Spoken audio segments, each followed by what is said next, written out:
பேசுகிற தாய்ந்தியா நாடு. டெல்லி நீதி அரசர் முதலமைச்சர் உள்ள கிடக்கான். அடுத்தாப்புல தமிழ்நாடு உள்ள போயிடுவான். முக்கால் சத்தியம் நீதி அரசர் டெல்லி உட்கார்ந்து கணக்கு எழுதிட்டார், முடிச்சிட்டார். நீதிபதி ஜட்ஜி குளோஸ் பண்ணிட்டார். குளோஸ்னா என்ன தெரியுமா? அடி வேரோட தூக்குவார். தமிழ்நாடு முழுவதும் அரசியல்வாதி அடி வேரோட தூக்குவார். இல்லையா? டெல்லி அங்கேயும் வேரோட தூக்குவார்.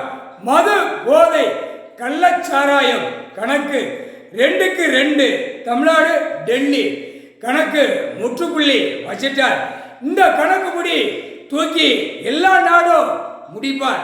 எல்லா வெளிநாடு எல்லா நீதிமன்றத்தில் யோசனை பண்ணிக்கிட்டு உட்கார்ந்துருக்க ஆணும் பெண்ணும் வெளிநாடு. முக்கால் சத்தியம் என்ன உலகம் என்ன நடக்கு? நீதிமன்றத்தை அவமதிச்சு அரசியல்வாதியே மக்களை கொல்றான் அப்படிங்கிற கணக்கு எல்லா நாடும் கணக்கெடுக்க ஆரம்பிச்சிட்டான். கடவுள் உட்கார்ந்துருக்காருன்னு தெரியாதுல்ல, தெரியாம இருக்கட்டும்டா அப்படின்ட்டாரு ஐயா நீதி அரசர். முகால் சத்தியம் டெல்லி டு தமிழ்நாடு மது போதை கள்ளச்சாராயம் எல்லா கணக்கும் முடிச்சிட்டார். முடிஞ்சோச்சு. குலாஸ் முகால் சத்தியம்.